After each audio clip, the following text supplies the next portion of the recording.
जय श्री कृष्णा।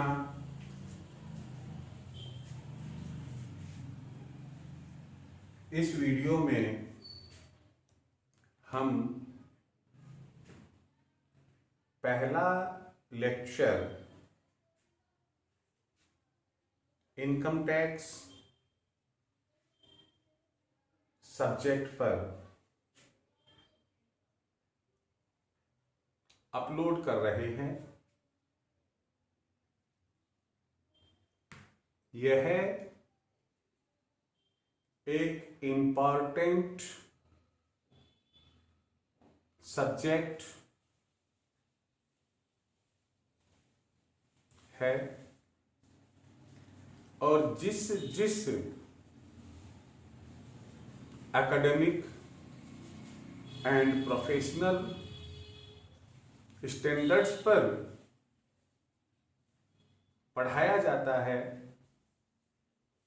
वहां एक क्वालिटी लिए हुए इसका लिटरेचर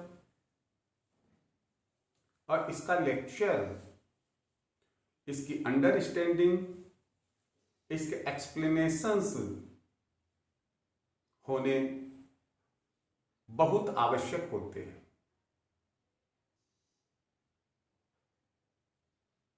इनकम टैक्स एक डायरेक्ट टैक्स है। टैक्स दो प्रकार के होते हैं, एक डायरेक्ट टैक्स और दूसरा इनडायरेक्ट टैक्स। डायरेक्ट टैक्स का मतलब होता है कि जिस व्यक्ति पर टैक्स इंपोज किया जाता है, लगता है, वही व्यक्ति कंसर्न टैक्स डिपार्टमेंट में टैक्स चुकाने के लिए लायबल होता है और वही चुकाता है। इनकम टैक्स इसी कैटेगरी में आता है, लेकिन जब एक पक्ष पर टैक्स कंप्यूट होता है, उसकी लायबिलिटी चुकाने की भी उसी की होती है, परंतु उसका भार किसी दूसरे पक्ष पर पड़ता है, तो वह इनडायरेक्ट टैक्स होता है। सबसे सरल जो उदाहरण है इनडायरेक्ट टैक्स का, जीएसटी है। हम मार्केट से कोई भी सामान खरीदे, एक बिल बनता है, उसमें स्टेट जीएसटी और सेंट्रल गवर्नमेंट जीएसटी लगती है, सीजीएसटी। वो जो टैक्स अमाउंट है, हम कस्टमर है, शॉपकीपर हमसे लेता है। सपोज करो कि जो आर्टिकल हमने किसी शॉपकीपर से खरीदी है, उस पर जीएसटी 18% है। वह आर्टिकल अगर 100 रुपए कीमत की है, तो शॉपकीपर हमसे 100 रुपए तो लेगा ही लेगा, लेकिन साथ में 18 रुपीज भी लेगा। कुल बिल जो हम चुकाएंगे वो 118 रुपीज का चुकाएंगे। वो 18 रुपीज जीएसटी का शॉपकीपर ने हमसे लिया, भार हमारे ऊपर पड़ा। जो वस्तु, जो आर्टिकल हमें 100 रुपए में पड़नी चाहिए थी, वो 118 रुपए में पड़ी। 18 रुपए का कर हमें देना पड़ा, लेकिन जो उसका कंप्यूटेशन होता है और जो जो चुकाता है वो शॉपकीपर यानी कि डीलर उस जीएसटी का भुगतान गवर्नमेंट के टैक्स डिपार्टमेंट को करता है। यह एक इनडायरेक्ट टैक्स हुआ। हम ग्राहक ने टैक्स दिया, लेकिन उसके चुकाने का दायित्व शॉपकीपर का और वही चुकाता है उसको। हम यहां जीएसटी का नहीं, इनडायरेक्ट टैक्स का नहीं, बल्कि इनकम टैक्स, डायरेक्ट टैक्स की स्टडी करेंगे। हम इसे प्रारंभ करें, स्टार्ट करें। एक बात मैं आपसे कहना चाहूंगा कि जिस भी लेवल पर आप पढ़ रहे हैं, आप एक इनकम टैक्स पेपर की तैयारी कर ले, और उस लेवल पर अगर 3 या 5 पेपर और है, उन 5 पेपर की तैयारी कर ले। फिर भी इनकम टैक्स की तैयारी में समय भी अधिक लगेगा, कंसंट्रेशन भी अधिक चाहिए और टिपिकल भी लगेगा। वो अकेला उन 5 पेपर पर भारी पड़ेगा।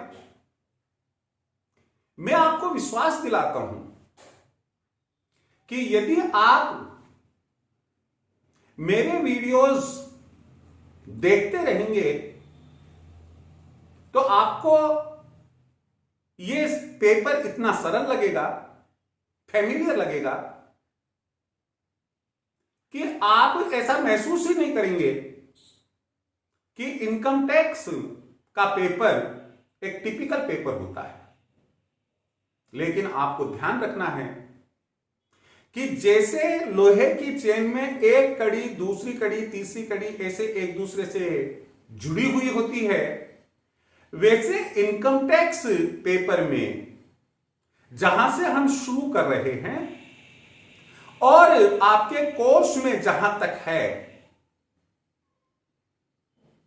शुरू से आखिर तक एक दूसरे से कड़ी जुड़ी हुई होती है।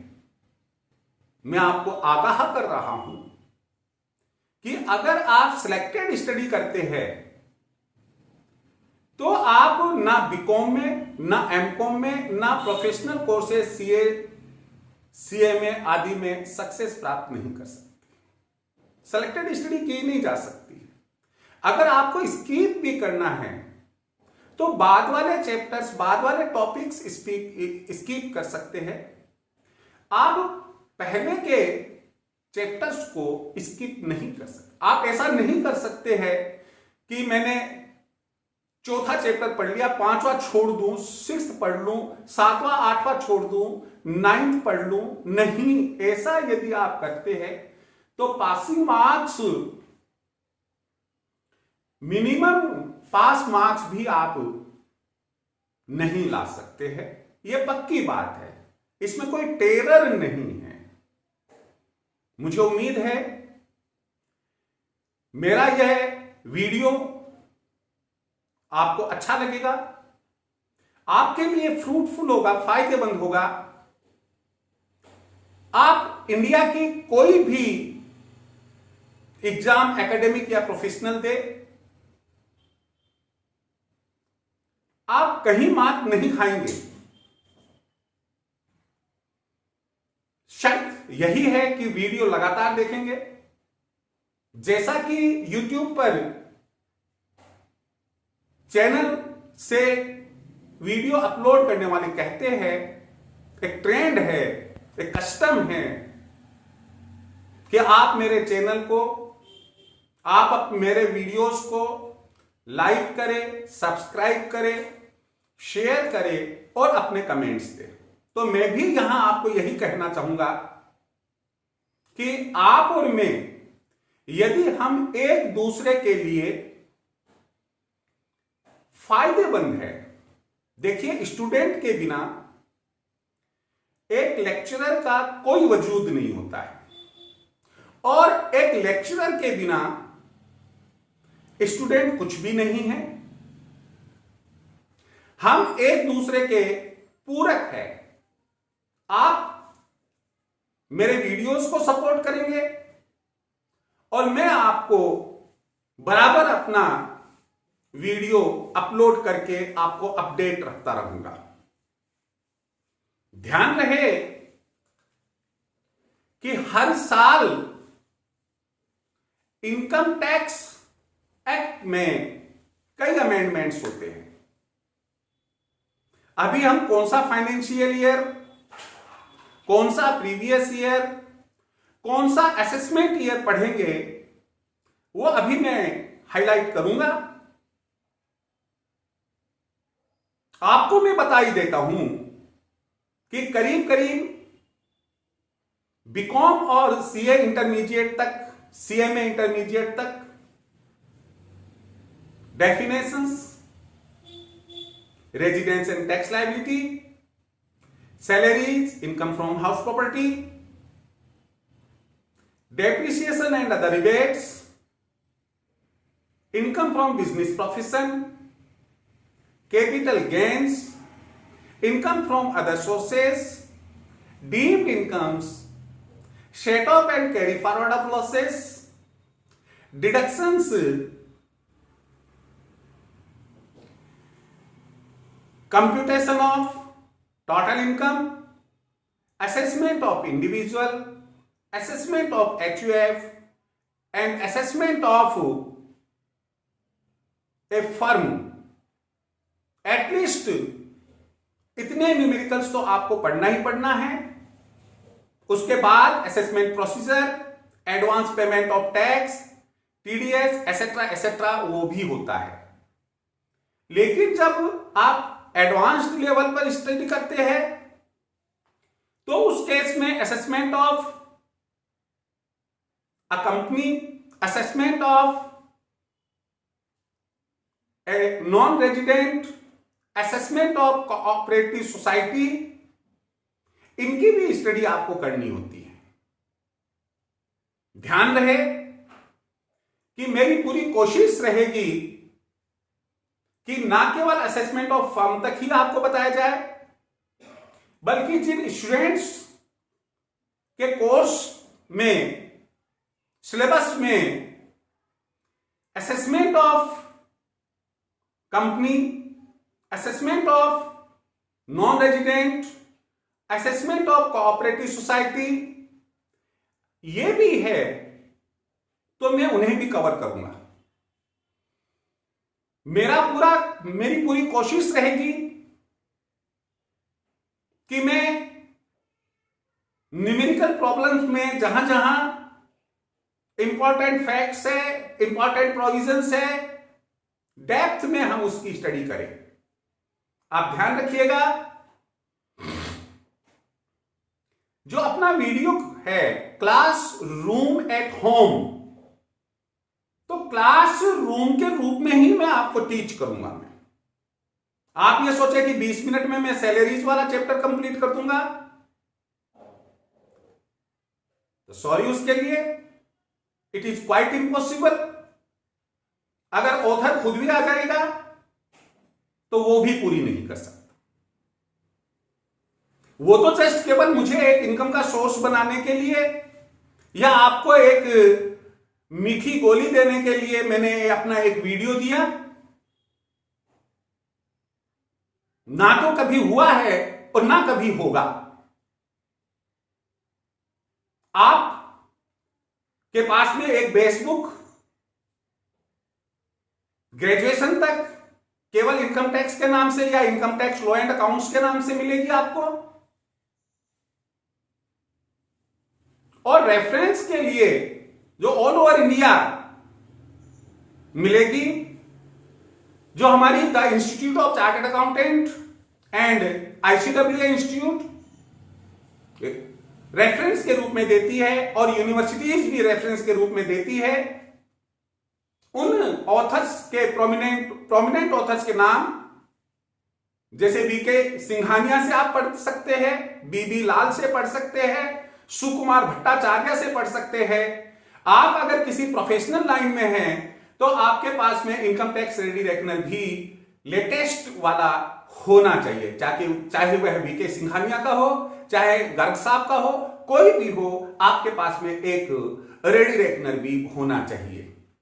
इसके आगे अभी हम इसलिए नहीं बात करेंगे क्योंकि ये जो वीडियो है अभी जो सीए प्रैक्टिस में है या सीएमए प्रैक्टिस में है या कोई लीगल एडवोकेट प्रैक्टिस में है, उन लोगों के लिए मैं केसेस नहीं डाल रहा हूं इसमें। यहां जहां जरूरत होगी वहां किसी केस का हवाला दिया जा सकता है, लेकिन फिर भी मैं ये कहूंगा कि अगर वो लोग भी इसे देख रहे हैं, अपने कमेंट्स जरूर दे।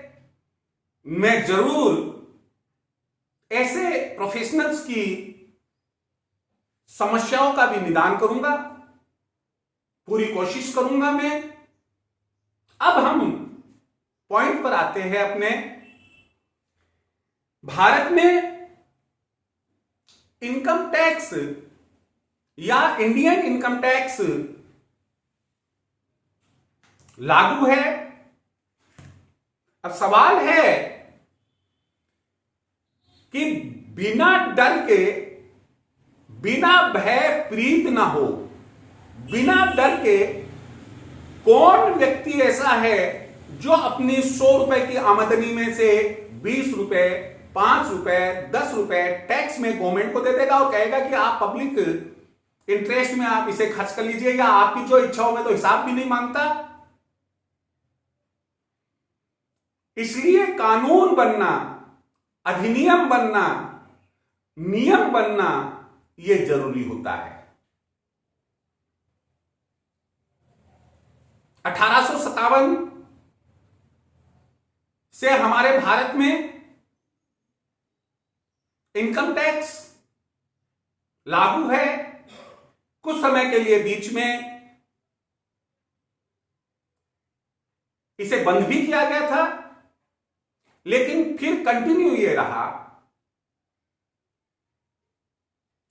इंडिपेंडेंस के बाद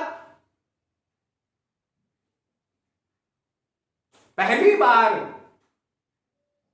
वेल स्ट्रक्चर्ड, बहुत बढ़िया तरीके से विद्वानों ने कई अमेंडमेंट्स करके एक्ट बनाया और उसको नाम दिया इंडियन इनकम टैक्स एक्ट 1961, जो आज हम पढ़ रहे हैं।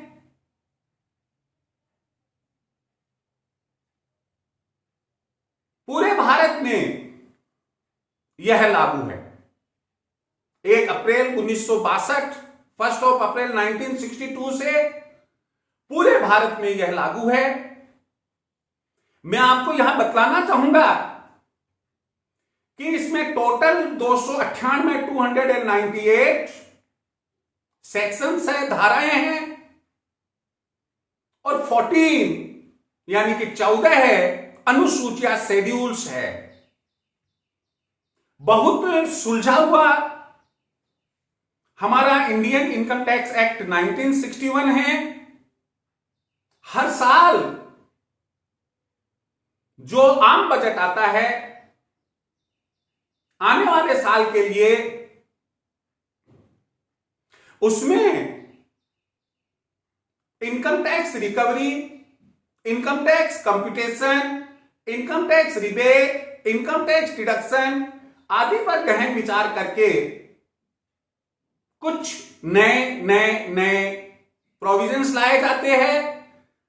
और जब हम उनको लागू कर देते हैं तो हम ये कहते हैं कि वो एक नया अमेंडेड इनकम टैक्स एक्ट बन चुका अपना। बट नेचुरल हर साल अमेंडमेंट्स होते हैं और हमें यही कारण है कि जो लेटेस्ट बुक होती है उस बुक से ही पढ़ना पड़ता है। उसी बुक से हमें प्रैक्टिकल प्रॉब्लम्स, न्यूमेरिकल प्रॉब्लम्स को भी सॉल्व करना पड़ता है। अदरवाइज ऑल्ड प्रोविजंस अगर आप पढ़ेंगे, आप किसी भी हाल में नए अमेंडमेंट्स के बाद वाले क्वेश्चन का सही आंसर नहीं दे पाएंगे। दूसरे नंबर पर मैं आपको बता रहा हूं इनकम टैक्स रूल्स। हर एक्ट के साथ में रूल्स होते हैं। यह हमारे इंडियन इनकम टैक्स रूल्स 1962 है। अगर अब आपसे कोई क्वेश्चन पूछता है कि इनकम टैक्स एक्ट कौन से ईयर का लिखेंगे, आप बोलेंगे 1961। कब लागू हुआ था? 1 अप्रैल 1962 को। और इसी प्रकार से सेक्शंस और शेड्यूल्स भी बताएंगे। और अगर आपसे इनकम टैक्स रूल्स पूछते हैं, आप कहेंगे इंडियन इनकम टैक्स रूल्स 1962 हमारे यहां लागू होता है। अब आप देखिए कि मेरे इस वीडियो में यहां हल्का सा कोई एक आपको शाइनिंग नजर आ रही होगी, तो थोड़ा एनलार्ज करके अपने स्क्रीन को देख ले। ये लिखा हुआ है इनकम टैक्स एक्ट 1961 1 अप्रैल 1962 से लागू है। Income tax rules 1962 section 29A schedules 14। अब यहां पर हम इस इनकम टैक्स का संधि विच्छेद करते हैं तो यह बना इनकम प्लस टैक्स। इसका मतलब क्या हुआ? इसका मतलब हुआ कि इनकम पर लगने वाला टैक्स, इनकम पर लगने वाला टैक्स इनकम टैक्स कहलाता है। सवाल हुआ कि इनकम क्या है? क्यों कि इनकम जो है अगर हम उसे डिफाइन नहीं करेंगे तो किस इनकम पर टैक्स लगेगा? इनकम जो एक व्यक्ति को प्राप्त होती है, जो एक व्यक्ति को एक निश्चित पीरियड में उपार्जित होती है। यह निश्चित पीरियड क्या है वो भी बताऊंगा मैं आपको। जो प्राप्त की हुई समझ ली जाती है, जो उपार्जित हुई समझ ली जाती है। इसके अलावा कानूनी लीगल तरीके से कोई इनकम अर्न कर रहा है, जैसे एक एम्प्लॉय है सैलरी लेता है, एक व्यापारी है व्यापार करके इनकम प्राप्त कर रहा है, वो भी इनकम है। लेकिन एक स्मगलर स्मगलिंग करके अगर इनकम ले रहा है तो इनकम तो वो भी है, टैक्स उस पर ही लगेगा। परंतु लीगल इनकम और इलीगल इनकम में अंतर यह है कि इलीगल इनकम पर टैक्स के साथ साथ पेनल्टी भी लगेगी। दूसरी बात, उसमें सजा का भी प्रावधान होगा। यही नहीं, अगर आप रास्ते चल रहे हैं और आपको कोई पर्स मिल गया और आपने उसे अपने इनकम में शो कर दिया कि मुझे 1 लाख रुपए जिस पर्स में रखे हुए थे वो पर्स मुझे रोड पर मिला है, उस पर भी टैक्स लगेगा। आपने लॉटरी लगाई, उसमें आपका इनाम खुल गया, उस पर भी टैक्स लगेगा। आप बड़े शौकीन मिजाज के हैं, मुंबई गए और हॉर्स रेस पर पैसा लगा दिया, भाई लगेगा। और जीत गए अगर आप, उस इनकम पर टैक्स लगेगा। आप दुबई गए और वहां के कैसीनो में गए और आपने जुआ खेला वहां आपने जीत लिए पैसे, उस पर भी टैक्स लगेगा। जमीन बेची, उससे इनकम, मकान बेचा, उससे इनकम। कुल मिलाकर प्रत्येक प्रकार की इनकम धारा 224 के अंतर्गत इनकम को डिफाइन किया गया है, वो इस दायरे में आएगी। जरूरी नहीं है कि हर इनकम टैक्सेबल होती है, टैक्स फ्री भी होती है, पार्टली टैक्स फ्री भी होती है, जिन्हें हम एग्जेम्प्टेड या पार्टली एग्जेम्प्टेड इनकम्स कहते हैं। जहां जहां जरूरत होगी हम आपको बताएंगे फुल्ली एग्जेम्प्टेड इनकम्स कौन सी होती है, पार्टली एग्जेम्प्टेड इनकम्स कौन सी होती है। यहां हम जिस पर टैक्स लगता है उस इनकम को इंक्लूड करेंगे और उस पर टैक्स कंप्यूट करेंगे। अब ये किस पीरियड की ली जाएगी, यहां क्वेश्चन मार्क है कि किस पीरियड की ली जाएगी। ये प्रीवियस ईयर की होगी, जिसे हम हिंदी में गत वर्ष कहते हैं। और टैक्स कब लगेगा? टैक्स लगेगा उसके ठीक बाद वाले वित्तीय वर्ष में, जिसे हम असेसमेंट ईयर कहते हैं। तो ये प्रीवियस ईयर क्या है और ये असेसमेंट ईयर क्या है? एक वित्तीय वर्ष के ठीक पहले 31 मार्च को समाप्त होने वाले 12 माह की अवधि को हम प्रीवियस ईयर या गत वर्ष कहते हैं। फिर एक क्वेश्चन आ गया कि ये फाइनेंशियल ईयर क्या है। देखिए मैंने यहां प्रीवियस ईयर, असेसमेंट ईयर और सबसे पहले फाइनेंशियल ईयर लिए हैं। तो ये फाइनेंशियल ईयर का क्या है? 12 माह की वह अवधि। देखिए मैं वापस बोल रहा हूं, 12 माह की वह अवधि जो 1 अप्रैल से प्रारंभ होकर 31 मार्च को खत्म होती है। जैसे प्रेजेंट में 1 अप्रैल 2020 से 12 माह की जो अवधि शुरू हुई है और 31 मार्च 2021 को पूरी होगी। यह एक फाइनेंशियल ईयर जो कंबाइंड रूप में लिखा जाता है 2020-21 कहलाएगा। तो गत वर्ष क्या है? अभी जो प्रेजेंट में फाइनेंशियल ईयर चल रहा है उसके ठीक पहले यानी कि 31 मार्च 2020 को जो 12 महीने की अवधि पूरी हुई है, पीरियड पूरा हुआ है, वो प्रीवियस ईयर है। स्वाभाविक है वो पीरियड कौन सा होगा? 2019-20। इसलिए हमने प्रीवियस ईयर 2019-20 2019-20 लिया है। आप में से कुछ बच्चे जो वास्तव में आगे बढ़ रहे हैं, आगे बढ़ना चाहते हैं, उन्होंने अपनी पढ़ाई शुरू कर दी है। जहन में, दिमाग में आया कि सर क्या प्रीवियस ईयर की इनकम पर अगले वित्तीय वर्ष में टैक्स लगेगा, प्रीवियस ईयर की प्रीवियस ईयर में नहीं लगेगा? भाई इसके भी एक्सेप्शन है। अपवाद है कि जिस वर्ष, जिस फाइनेंशियल ईयर की इनकम होती है, जिस गत वर्ष की इनकम होती है, टैक्स भी कुछ केसेस के अंदर उसी वर्ष लग जाता है। यह अपवाद क्या है? जैसे एक नॉन रेजिडेंट है, एक अनिवासी व्यक्ति है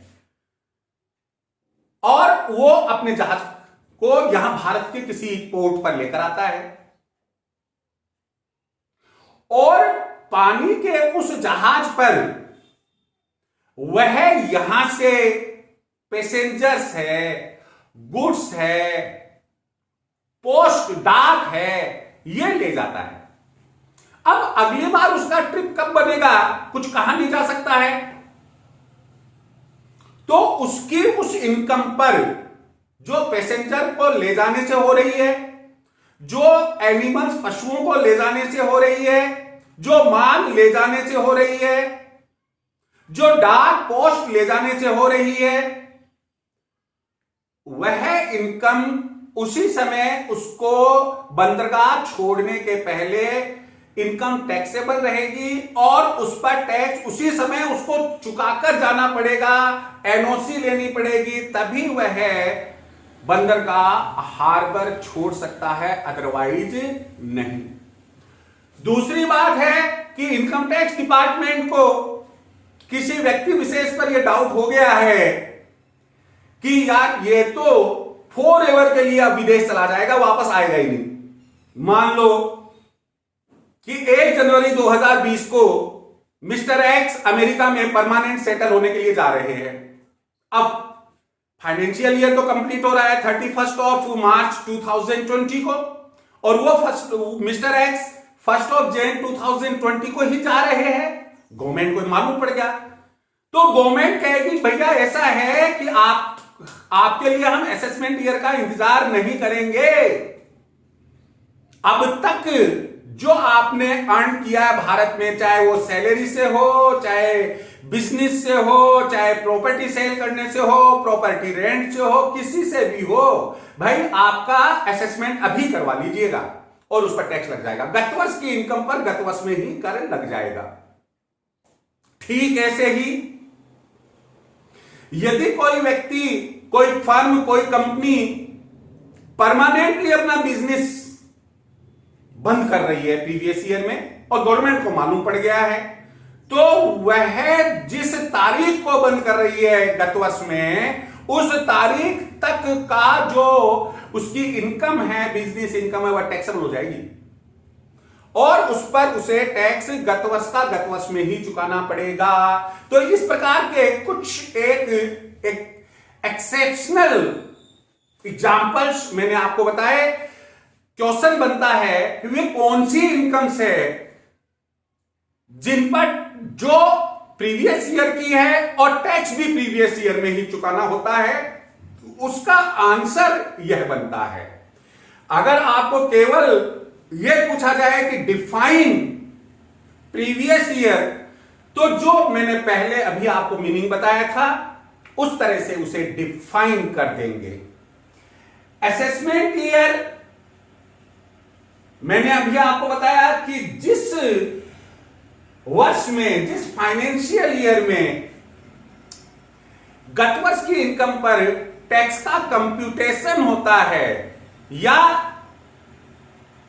इनकम का असेसमेंट होता है, वह ईयर असेसमेंट ईयर कहलाता है। तो प्रीवियस ईयर 2019-20 पर,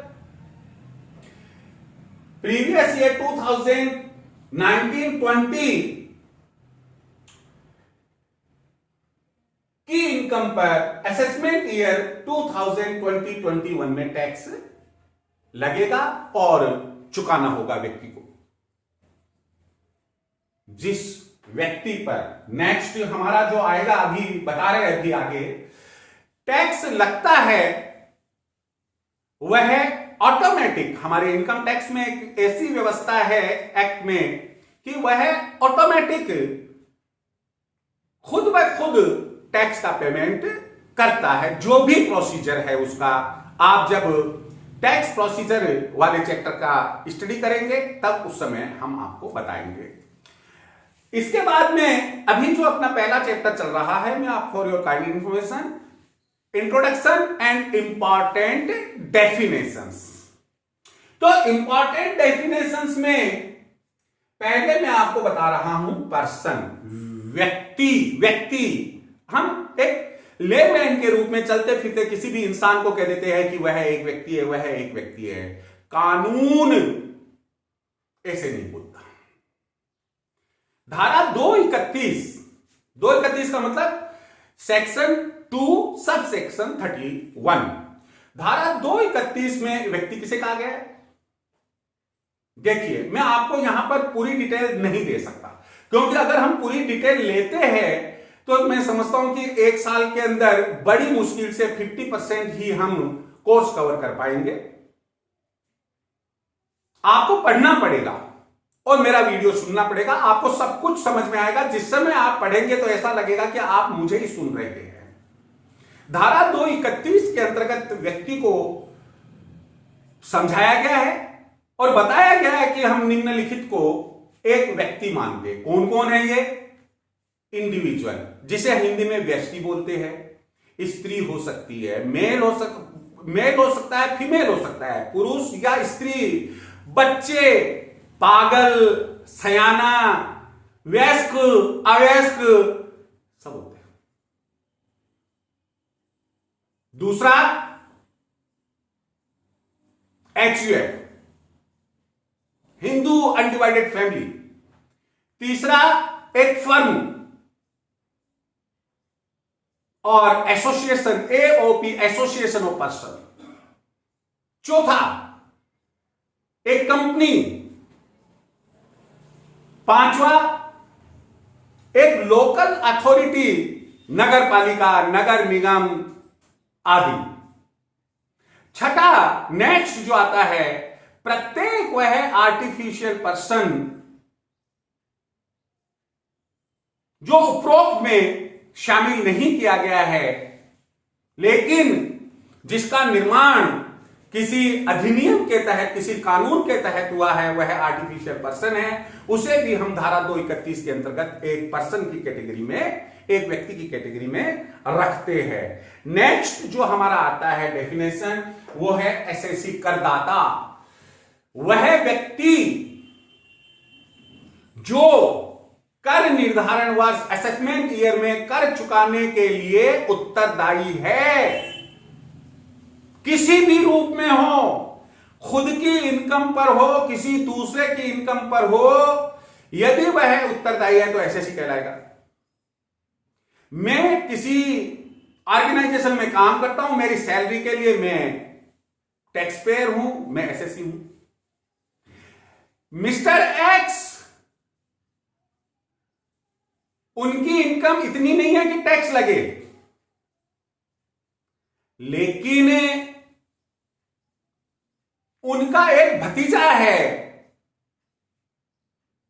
जिसके पास में करोड़ों अरबों रुपए की प्रॉपर्टी है और जिसे इनकम होती है, परंतु वह अवयस्क है, माइनर है, एडल्ट नहीं है। ऐसी परिस्थिति में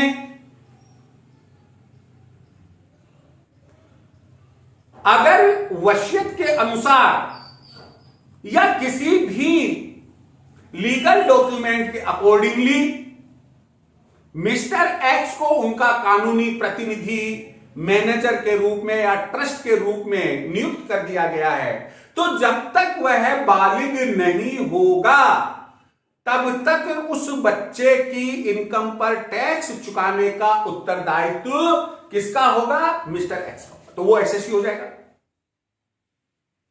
एक कैशियर है,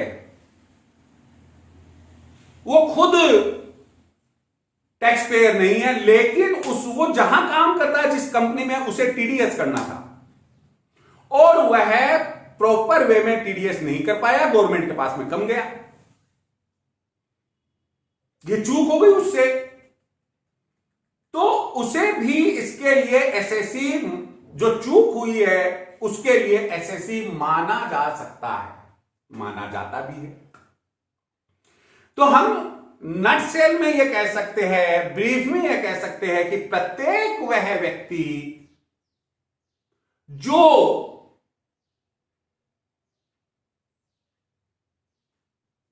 अपनी इनकम पर या किसी भी अन्य व्यक्ति की इनकम पर कानूनी रूप से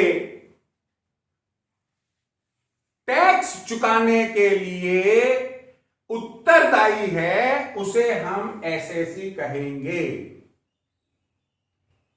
हमने नेक्स्ट जो लिया है डेफिनेशन, वो ग्रॉस टोटल इनकम है।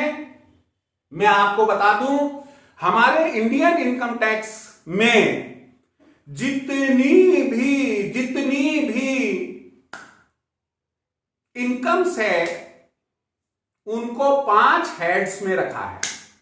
पहला हेड है सैलरीज, दूसरा हेड है इनकम फ्रॉम हाउस प्रॉपर्टी, तीसरा हेड है income from business and profession, चौथा हेड है कैपिटल गेन्स और पांचवा हेड है इनकम फ्रॉम अदर सोर्सेस।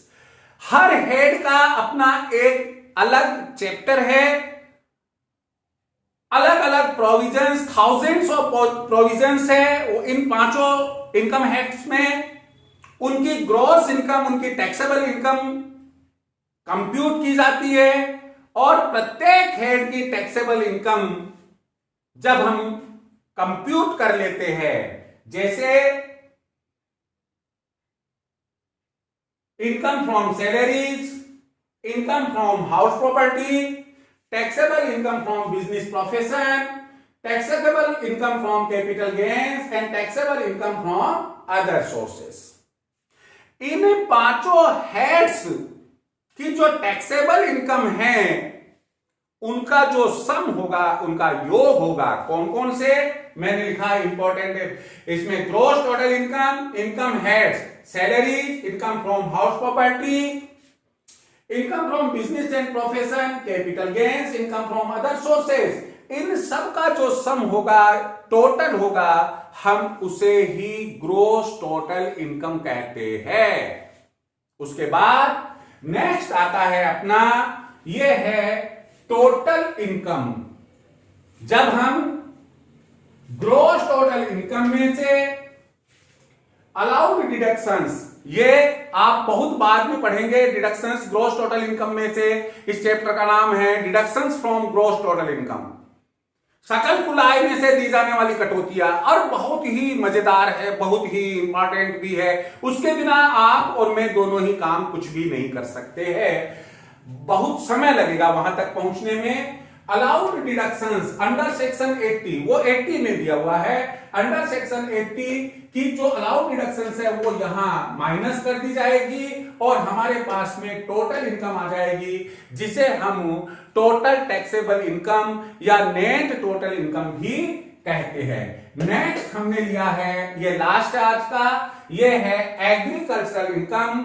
धारा 2(1) के अंतर्गत हमें बताया गया है इनकम टैक्स में कि भारत में कृषि आय, वापस देखिए सुनिए, भारत में स्थित भूमि से कृषि आय पूर्णतया करमुक्त होती है, फुल्ली एग्जेम्प्ट होती है, ना तो इसे टोटल इनकम में इंक्लूड किया जाता है ना इसमें टैक्स लगता है।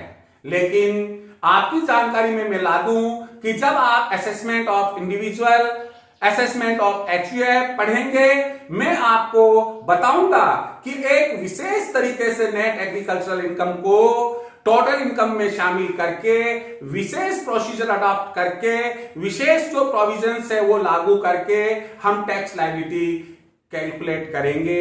यहां केवल इतना समझना है कि एग्रीकल्चरल इनकम भारत में स्थित कृषि भूमि पर कृषि से होने वाली आय को हम एग्रीकल्चरल इनकम कहते हैं और यह पूर्णतया करमुक्त होती है, ना टोटल इनकम में इंक्लूड की जाती है, पांचों हेड में किसी में भी नहीं आएगी और कहने को इस पर टैक्स नहीं लगता है। आखिर ये एग्रीकल्चर इनकम क्या है? पहली चीज भारत में होनी चाहिए, दूसरी चीज भारत में भूमि जो लैंड है एग्रीकल्चरल वो भारत में होनी चाहिए, तीसरी इसके ऊपर एग्रीकल्चरल वर्क होना चाहिए। एग्रीकल्चरल वर्क क्या है ये भी मैं आपको बता देता हूं, काफी समय हो गया है तो इसलिए थोड़ा सा जल्दी कर रहा हूं, मामूली सा, कि कृषि कार्य करने से होने वाली आय कृषि आय होगी। अब सवाल हुआ कि कृषि कार्य क्या है, तो जमीन को पहले कृषि योग्य बनाना और उसमें सीड्स यानी कि बीज बोना, और जब छोटे छोटे पौध निकल जाते हैं, प्लांट्स आ जाते हैं, तब तक का काम एग्रीकल्चरल कहलाता है। कृषि कार्य का प्रथम भाग कहलाता है। कृषि कार्य को दो भागों में बांटा है, प्रारंभिक कार्य और बाद के कार्य। तो प्रारंभिक कार्य में ये यहां तक आता है और बादीय कार्य के अंदर फिर उसकी देखरेख करना है, उस पर पेस्टिसाइड्स दवाइयां छिड़कना है, कटाई करना है, बाजार में बेचना आदि आदि आदि आते आते हैं। यहां पर एग्रीकल्चरल इनकम में एग्रीकल्चरल वर्क को केवल जो प्रारंभिक कृषि कार्य है उन्हें ही शामिल किया जाता है। मान लो एक्स एक फार्मर है, उसने प्रारंभिक कार्य किए और वाई जो एक व्यापारी है उसने खड़ी फसल को खरीद कर बेच दिया, तो व्यापारी वाई को जो इनकम होगी खड़ी फसल खरीद कर बेचने से वह एग्रीकल्चर इनकम नहीं होगी।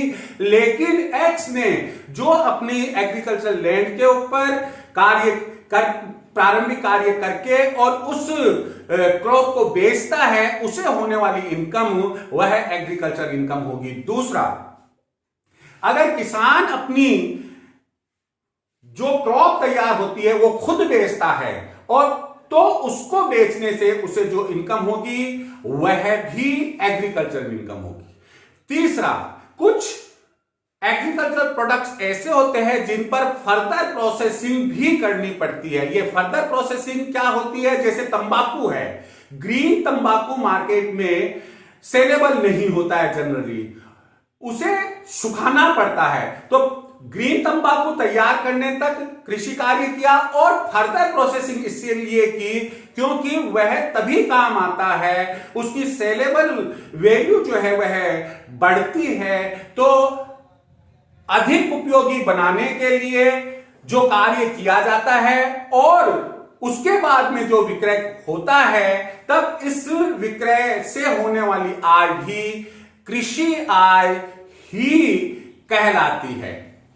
एक और बात बताऊं मैं आपको कि अगर कृषि भूमि पर कोई मकान स्थित है और उस मकान का उपयोग वह किसान अपने रहने के लिए, कृषि से संबंधित औजार रखने के लिए, खाद रखने के लिए, बीज रखने के लिए करता है, तो उस मकान की आय भी कृषि आय होगी, बशर्ते वह मकान ऐसी जगह स्थित ना हो जहां की गत जनगणना के अनुसार आबादी 10,000 से अधिक हो। तो इस तरीके से यह जो मैंने आपको बताई है कि ये एग्रीकल्चरल इनकम होती है।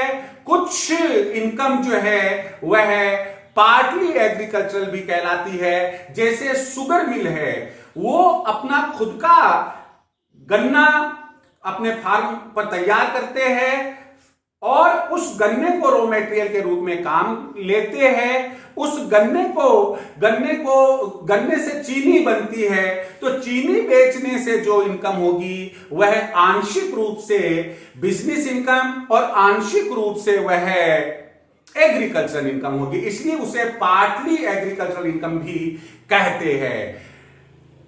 पार्टली एग्रीकल्चरल इनकम में जो पोर्शन एग्रीकल्चरल इनकम का होता है वो एग्जेम्प्ट होता है, जो पोर्शन बिजनेस इनकम का होता है वह टैक्सेबल होता है। यहां ध्यान रखिएगा कि एक एप्रोप्रिएट बेसिस अडॉप्ट करते हुए हम यह मालूम करेंगे कि कितना भाग चीनी को बेचने से कितनी आय को तो हम एग्रीकल्चरल इनकम ले और कितनी को नॉन एग्रीकल्चरल या टैक्सेबल इनकम ले। कुछ प्रोडक्ट्स ऐसे हैं जिनके लिए गवर्नमेंट ने फिक्स कर रखा है कि उसकी जो इनकम है उसका एक सर्टेन परसेंट एग्रीकल्चरल इनकम होगा। जैसे मैंने यहां पर लिखा है आर फॉर रबड़ उत्पादन और वितरण से जो इनकम होगी उसका 65% एग्रीकल्चरल इनकम होगा। कॉफी उत्पादन और वितरण से जो इनकम होगी उसका 75% एग्रीकल्चरल इनकम होगा। चाय के बागानों से जो आय होती है उसका 60%, चाय के उत्पादन और वितरण से जो आय होती है उसका 60% एग्रीकल्चरल इनकम होगा। एक छोटा सा क्वेश्चन मैंने पर्सन पर लिया है, determine the status of the following according to section 231 of the income tax act 1961। धारा 231 के तहत आप बताइएगा कि ये जो नीचे दिए हुए हैं इनका स्टेटस क्या है। एमटीएस यूनिवर्सिटी, इसका स्टेटस क्या है? क्या यह एक इंडिविजुअल है, आर्टिफिशियल पर्सन है, एक कंपनी है, एचयूएफ है, फर्म है, आखिर ये क्या है? तो एमटीएस यूनिवर्सिटी एक आर्टिफिशियल जुरिडिकल पर्सन होती है। Life insurance corporation of India, corporation शब्द आ गया, यह एक कंपनी होती है।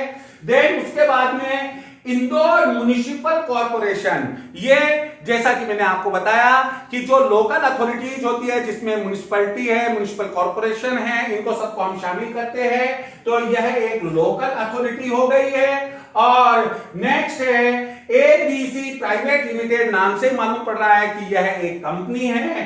XYZ group housing corporation society, यह एक एओपी का मतलब एसोसिएशन ऑफ पर्सन है।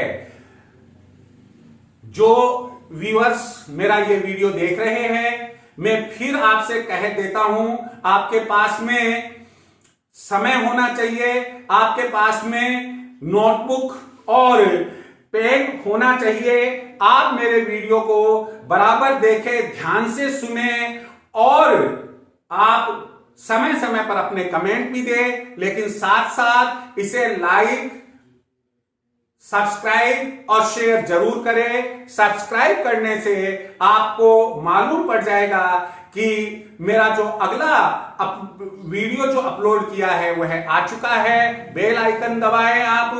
तो ये सब चीजें जो आज के इस जमाने के अनुसार जरूरी है YouTube चैनल देखने के लिए, यह आप जरूर करें।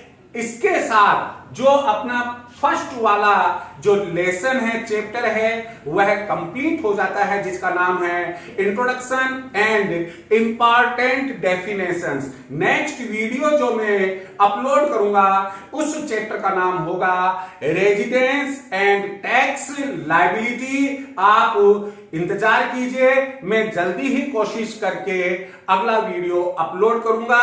Thank you very much.